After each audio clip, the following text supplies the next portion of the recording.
na daan.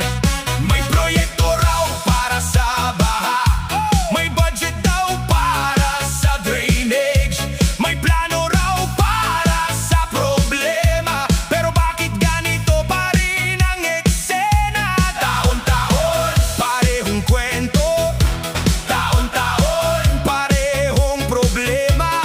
Kapag dumating ang malakas na ulan, karaniwang tao ang unang nawawalan.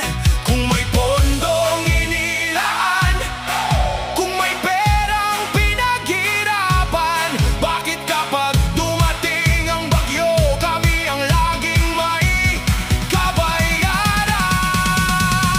Baha ang kabayaran, baha ang kabayaran. Sa pondong dapat proteksyon, bakit problema ang natatanggap?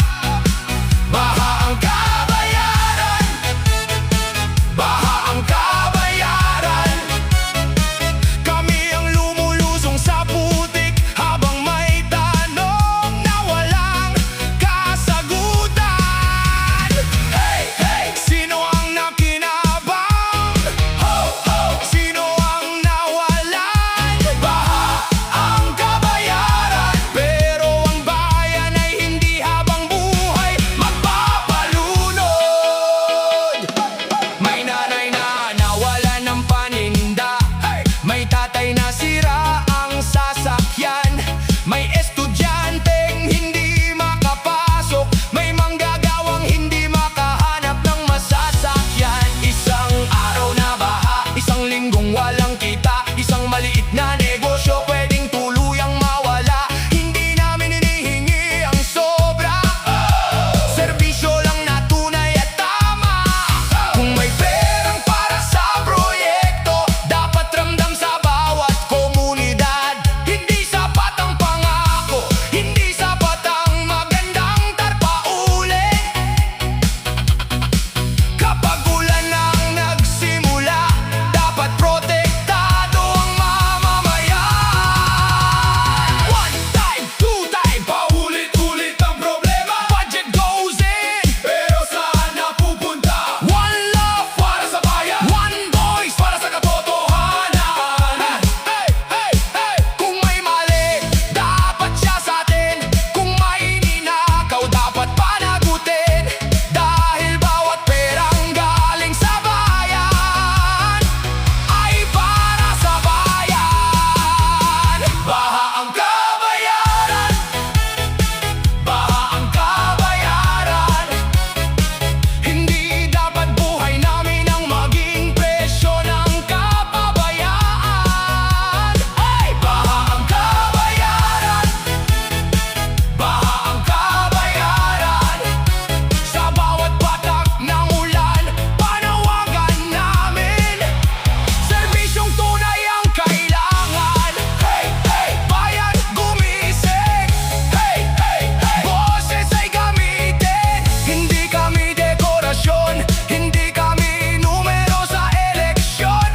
Ang pera ng bayan ay para sa bayan. Ulan man ay dumating, hindi dapat pagdurusa ang kapalit. Baha ang kabayaran, pero hanggang kailan? Bass, drums, let's go! Oh, oh, bayan ang nagbabayad, bayan ang dapat makinabang.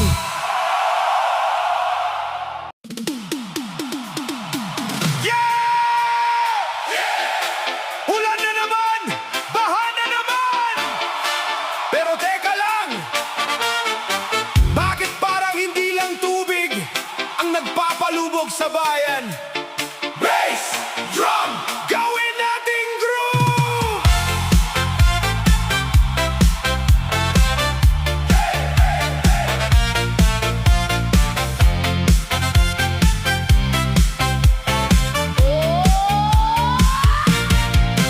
Pag bumuhos ang ulan sa kalsada, ang unang takot ay pamilya.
Kung may pondo para sa proteksyon, bakit kulang pa rin ang nakikita?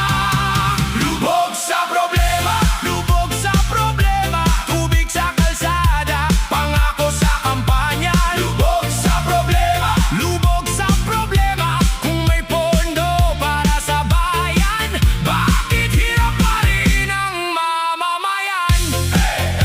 Taas ang kamay, wag nang manahimik. Lubog sa problema, pero hindi lubog ang pag-asa.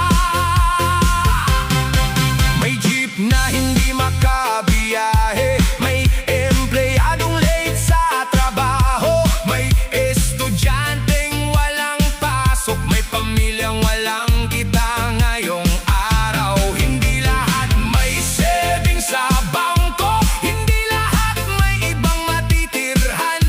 Kapag baha ang kanilang lugar, buong buhay nila ang naaapektuhan. Kaya kung may perang inilaan, dapat makita ang resulta. Hindi sapat ang magandang plano kung sa aktwal ay palpak ang gawa. Kung may maling paggamit ng pondo, dapat may managot sa tao. Dahil hindi personal na pera ang ginagastos sa bawat proyekto. One love para sa bayan, one voice para sa katotohanan. Tubig pataas, boses pataas, baha pataas, panawagan pataas. Hindi kami susuko, hindi kami tatahimik. Hanggat may pamilyang nalulunod, may dahilan para magsalita at kumilos. Lubog sa problema, lubog sa problema. Hindi dapat normal ang baha taon-taon sa bansa. Lubog sa problema, lubog sa problema. Serbisyo ang kailangan, hindi puro pangako sa kamera. Hey, hey, bayan gumising. Hey, hey, hey, katotohanan ay hanapin. Hindi kami gusto ng milagro, gusto namin ang solusyon. Kapag umulan, hindi dapat takot ang unang maramdaman. Kapag may proyekto, dapat proteksyon ng resulta. At kapag may pondong bayan, dapat bayan ang makinabang. Lubog sa problema, pero hindi lubog ang pag-asa.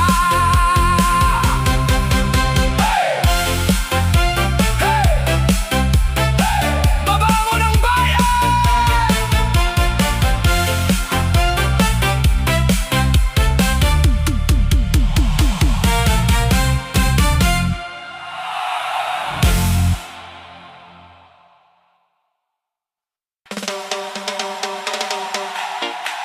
Oh yeah! Kapag ang langit ay biglang dumilim, kakabang ululan ay walang tigil. May tanong na paulit-ulit sa isip, sino ang may sala? Sino ang may sala? Bassline, bring it down! Drums, let it roll!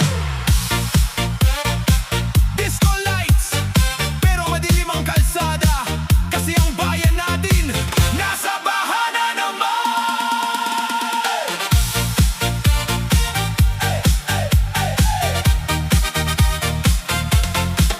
Unang patak pa lang ng ulan, alam na ng tao ang kasunod na eksena. Kalsada'y magiging ilog na naman, bahay ay papasukin ng tubig at putik sa tahanan. May nanay na kinakabahan, may batang hawak ang kamay ng kanyang tatay. May tindahang pinaghirapan ng ilang taon, isang gabi lang pwedeng matangay ng baha ngayon. Sabi nila, may proyekto raw, may drainage, may kanal, may plano, may budget na inilabas para sa bayan. Pero bakit parang kulang pa rin ang solusyon? Sa papel, kumpleto ang proyekto, sa larawan maganda ang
tahanan.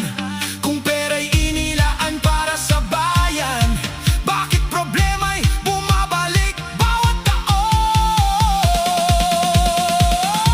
Sino ang may sala? Sino ang may sala? Kapag ang bahay hanggang dibdib na, sino ang may sala? Sino ang may sala? Bakit ang ordinaryo ang laging kawawa? May budget, may plano, may pirma sa papel, pero sa tunay na buhay bakit kulang ang resulta? Sino ang may sala? Sabihin mo na, kapag umulan, bayan ang nagdurusa. Hey, hey! Sino ang may sala? Hey! Huwag nang magbulag-bulagan. Oh, oh! Sino ang may sala? Panagutan ang bawat pera para sa masa. Kapag umulan, baha na naman. Kapag baha, sino ang kawawa? Kapag may pondo, para kanino ba? Kapag may proyekto, nasaan ang resulta? Mamamayan, hindi tanga. Mamamayan, may karapatan. Gusto namin, dapat na sa serbisyo. Gusto namin, malinis na gobyerno. Hindi namin sinasabi lahat ng ganito, pero kung korupsyon dapat itong inantad mismo. Dahil bawat piso nang wawala sa bulsa ng bayan ay maaari maging gamot para lanan o proteksyon sa baha. Bawat proyektong sablay, may pamilyang apektado. Bawat pondong nasayang, may buhay na nahihirapan. Habang may ilan na komportable sa mataas na lugar, may mga pamilyang malusong sa putik para lang mabuhay. Hindi sapat ang picture taking, hindi sapat ang ribang cutting. Kung pagdating ng bagyo, pareho pa rin ang ending. Hindi sapat ang pangako, hindi sapat ang press release. Ang kailangan ng tao ay konkretong pangbabago. Hindi pa risot pagkatapos ng sakna na. Kailan ba matatapos ang ganitong kwento ng bayan? Kailan ba ang simpleng mamamayan? Hindi na kailangang matakot sa ulan. Hindi namin kalaban ng ulan. Hindi namin kaaway ang kalikasan. Pero kung may kapabayaan at korupsyon, sino ang dapat managot sa bawat pinsalang dulot? Sino ang may sala? Sino ang may sala? Ito ang tanong ng buong bansa. Sino ang may sala? Sino ang may sala? Kapag kumulan, sino ang sasagot sa kanila? May budget, may plano, may pirma sa papel, ngunit ang tao'y nalulunod pa rin sa problema. Sino ang may sala? Sabihin mo na, hindi habang buhay kami ang magsasakripisyo para sa iba. Baya'y ising na, boses namin pakinggan na. Walang dapat nakawin, pondo ng bayan, sa bayan dapat gamitin. Sino ang may sala? Hindi kami titigil sa pagtatanong. Kapag dumating ang ulan, hindi dapat takot ang mamamayan. Hindi dapat normal ang baha. Hindi dapat normal ang korupsyon. Hindi dapat normal ang paghihirap. Sino ang may sala? Hanggat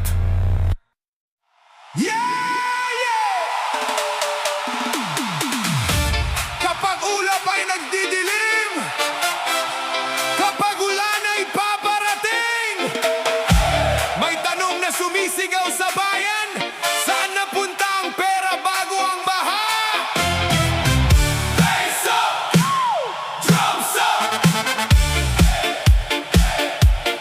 Bass up! Come on, come on!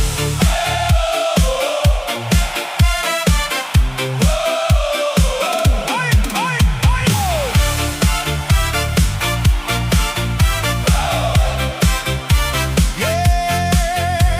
ay, ay!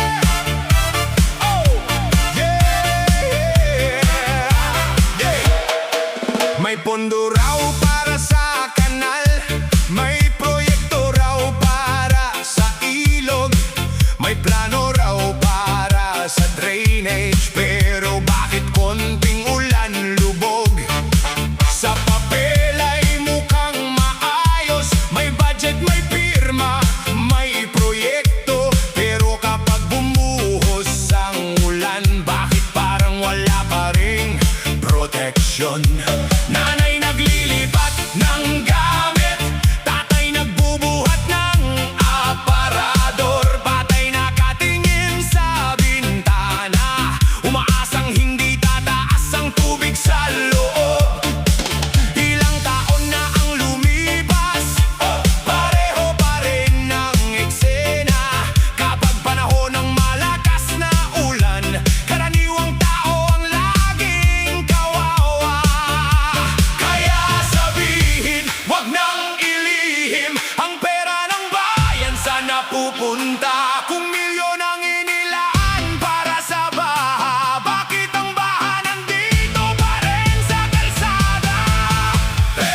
Yeah!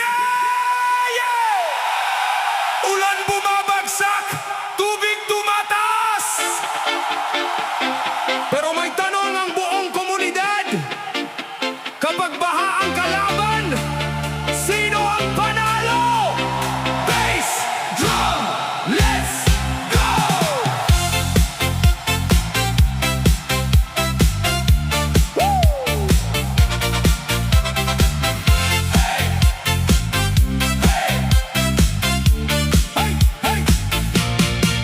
Pag umulan ng malakas sa gabi, may alarm na agad sa bawat tabi. Nanay nagbabalot ng gamit, tatay naghahanap ng ligtas na lugar.